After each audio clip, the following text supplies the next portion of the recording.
அரசியலுக்கு வந்ததுக்கு அப்புறமும் சரி, ஆட்சி அதிகாரத்துக்கு வந்ததுக்கு அப்புறமும் சரி, ஒன்னே ஒன்னு சொல்ற, எழுதி வச்சுக்கோங்க. இதுக்கு முன்னாடி இருந்தவங்க மாதிரியோ இல்ல இப்ப இருக்கிறவங்க மாதிரியோ ஊழல் செய்யவே மாட்டான்.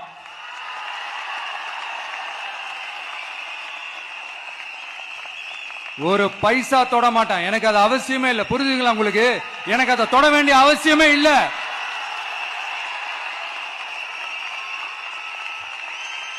ஒரு துளி ஊழல் கரை கூட படியவே படியாது, படியவும் விட மாட்டான். நீங்க கேட்கலாம், இது என்ன சினிமாவா, இதன முதல்வன் படமா, ஒரே நாள்ல வந்து இவர் எல்லாத்தையும் கிளீன் பண்ணிடுவாரான்னு நீங்க கேட்கலாம்.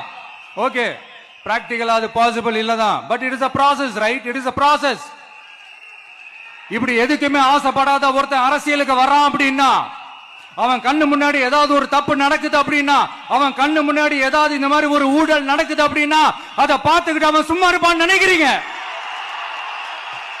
அதனால இந்த தீய சக்தியா இருக்கட்டும், இந்த ஊழல் சக்தியா இருக்கட்டும், ரெண்டு பேரும் தமிழ்நாட்டை ஆண்டவை கூடாது.